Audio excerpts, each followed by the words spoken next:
మోకాళ్ల నొప్పులు, gas, gut health వంటి సర్వ రోగాలకు నివారణి అరుణ యోగా ఆముదం. తీర్థయాత్రలకు వెళ్తున్న బస్సు ఒక్కసారిగా ప్రమాదవశాత్తు లోయలో పడిపోయిన దుర్ఘటనలో ఇప్పటికే 10 మందికి పైగా మృతుల సంఖ్య ఉన్నట్లు తెలుస్తోంది. ఘోరమైన దుర్ఘటన. ఎందుకంటే తెల్లారేసరికి ఈ దుర్ఘటనకు సంబంధించినటువంటి వార్త బయటకు రాగానే ప్రతి ఒక్కరు కూడా వణికిపోయారు. ఎందుకంటే ప్రయాణాలు చేయాలంటేనే ఒక రకమైన భయం ప్రతి ఒక్కరిని వెంటాడుతోంది. ఎప్పుడు ఎలా ఏ ప్రమాదం జరుగుతుందో తెలీదు. ఎలా ప్రయాణిస్తున్న వారు అటు నుంచి అటు తిరిగి రాని లోకాలకు ఎలా వెళ్ళిపోతున్నారో అర్థం కానటువంటి పరిస్థితులు నెలకొన్నాయి.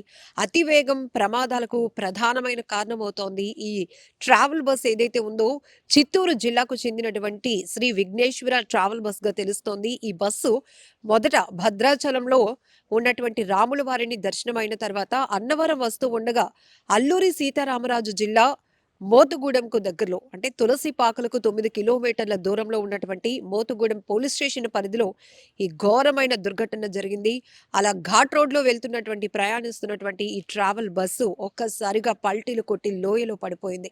ఈ దుర్ఘటనలో ఒక్కసారిగా ఆ బస్సులో ప్రయాణిస్తున్న వారు ఇద్దరు డ్రైవర్లతో పాటు 37 మంది వరకు ఉన్నట్టు కూడా తెలుస్తోంది. అయితే ఇప్పటికే 10 వరకు మృతులు ఉన్నారు. ఇంకా చాలా మంది తీవ్రంగా గాయపడ్డారు. ఇమ్మీడియేట్‌గా రెస్క్యూ చేసి గాయపడిన వారందరినీ కూడా హుటాహుటిన స్థానికంగా ఉన్నటువంటి మోతుగూడెం పరిసర ప్రాంతాల్లో ఉన్న హాస్పిటల్స్‌కైతే తరలించి మెరుగైన చికిత్స అందిస్తున్నారు. ఇప్పటికే తీవ్ర దిగ్భ్రాంతి వ్యక్తం చేశారు సీఎం అలాగే హోమ్ మినిస్టర్ కూడా. ఘటనా స్థలానికి చేరుకున్నారు అనిత. అక్కడ పరిస్థితిని కూడా సమీక్షిస్తున్నారు. ఎందుకు ప్రమాదం జరిగింది? ఎలా జరిగింది? మృతుల వివరాలేంటి? ఇవన్నీ కూడా తెలుసుకుంటున్నారు. ఈ బస్సు ఎక్కడి నుంచి ఎక్కడి వరకు ట్రావెల్ చేస్తోంది? ఎన్ని రోజుల పాటు తీర్థయాత్రలకు బయలుదేరింది? ఈ విషయాలన్నీ కూడా అడిగి తెలుసుకుంటున్నారు. మరొక వైపు ఈ ఘోరమైనటువంటి దుర్ఘటనకు సంబంధించి వచ్చినటువంటి విజువల్స్ దృశ్యాలు తీవ్రంగా కలిచివేస్తున్నాయి. అందులో చాలా మంది గగ్గోలు పెడుతున్నారు. మా వారిని కోల్పోయాము అంటూ, అయ్యో ఇంతలాగా నలిగిపోయారు బస్సులోని అంటూ వారు చెప్తున్న మాటలు కూడా ప్రతి ఒక్కరిని గుండెలు పిండేస్తున్నాయి. ఎందుకంటే ఇంత ఘోరమైనటువంటి ప్రమాదాలు జరుగుతున్నాయి. ఒక్కోసారి ఒక్క ప్రమాదంలోనే ఒక్క దుర్ఘటనలోనే 10ల వరకు మృతులు ఉండటం అనేది మరింత బాధాకరమైన విషయం అని చెప్పాలి. కర్నూలు బస్సు ప్రమాదం తర్వాత కూడా అనేక ప్రమాదాలు మనం చూసాం. గోవా నైట్ క్లబ్ కావచ్చు, ఇలా చాలా చాలా హాంకాంగ్‌లో జరిగినటువంటి భారీ అంతస్తుల ప్రమాదం. ఇవన్నీ ప్రపంచంలో ఏ ప్రమాదాన్ని చూసినా ప్రతి ఒక్కరిలో ఒక రకమైన పానిక్ కనపడుతోంది. ఎందుకంటే చిన్నపాటి నిర్లక్ష్యం కావచ్చు, ఎక్కువ శాతం రోడ్డు ప్రమాదాలకి కారణం అతి వేగం, నిర్లక్ష్యం, డ్రైవర్లకి రెస్ట్ లేకపోవడం, లేకపోతే నెగ్లిజెన్సీ, సెల్ ఫోన్‌లు చూస్తూ డ్రైవింగ్ చేస్తూ ఉండటం, ఇలా రకరకాలుగా ప్రమాదాలకు అనేక విషయాలు కారణమవుతూ ఉన్నాయి.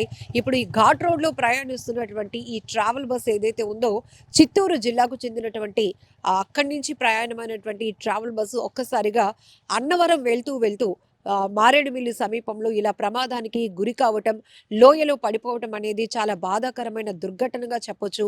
ఇందులో ఇప్పటికే 10 మంది పైన చనిపోవటం, చాలామంది తీవ్రంగా గాయపడినటువంటి పరిస్థితులు కూడా ఉన్నాయి. ఒక్కసారిగా బస్సు ఘాట్ రోడ్‌లో ప్రయాణిస్తూ అదుపు తప్పి అలా పల్టీలు కొడుతూ కింద లోయలో పడిపోయింది అంటే, ఆ కిందకి వెళ్తున్నప్పుడు కూడా వీరెవరు కూడా నిద్రమత్తులో ఉన్నట్టు తెలుస్తోంది. ఎందుకంటే వచ్చినటువంటి దృశ్యాలు కూడా చీకటిగా కనపడుతోంది. వీరెవరు కాన్షియస్‌లో లేరు.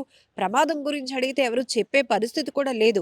కాబట్టి పర్టిక్యులర్‌గా ఈ ప్రమాదం ఈ బస్సు లోయలో ఎన్ని గంటల సమయంలో పడింది? ఆ సమయంలో అసలు ఏం జరిగింది? ఏవైనా వెహికల్స్ ఎదురుగా వస్తూ ఉంటే తప్పించిపోయి అదుపు తప్పి బోల్తా పడిందా? ఇవన్నీ కూడా ఆహ్, పూర్తిగా అక్కడ మోతుగూడెం పోలీసులు విచారణ తర్వాత వెల్లడవ్వాల్సినటువంటి అంశాలు కూడా ఉన్నాయి. ఏది ఏమైనప్పటికీ కూడా ఒక్క ప్రమాదంలో ఎంతమంది మృతి చెందటం అనేది చాలా బాధాకరమైన ఘటన.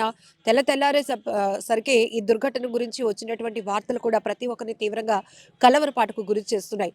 ప్రమాదాలు జరగకుండా చూసుకోవాల్సిన బాధ్యత అటు పోలీసులది, ప్రభుత్వాలతో పాటు వ్యక్తిగతమైన బాధ్యతగా కూడా చూసుకోవాలి. ఎందుకంటే డ్రైవర్లు చాలా బాధ్యత కలిగినటువంటి వృత్తిలో ఉన్నటువంటి పరిస్థితి ఉంటుంది.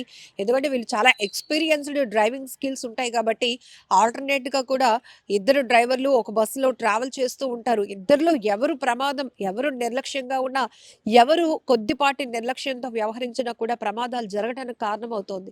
అలాగే ఘాట్ రోడ్‌లో కొన్ని సందర్భాల్లో మనం చూస్తాం ఈ జీపులు, ట్రక్కులు కూడా బోల్తా పడినటువంటి ఘటనలు చూస్తున్నాం. ఒక్కొక్కసారి ఏంటంటే వెదర్ కండిషన్ కూడా మనం అర్థం చేసుకోవాలి. అసలే వింటర్ ఈ సమయంలో కూడా ఘాట్ రోడ్‌లో ప్రయాణం అనేది చాలా ప్రమాదకరంగా ఉంటుంది. సో, ఓవర్ స్పీడ్ వెళ్ళినా కూడా ఇమ్మీడియేట్‌గా అది ప్రమాదానికి కారణమవుతుందని చెప్పడంలో ఎలాంటి డౌట్ కూడా లేదు.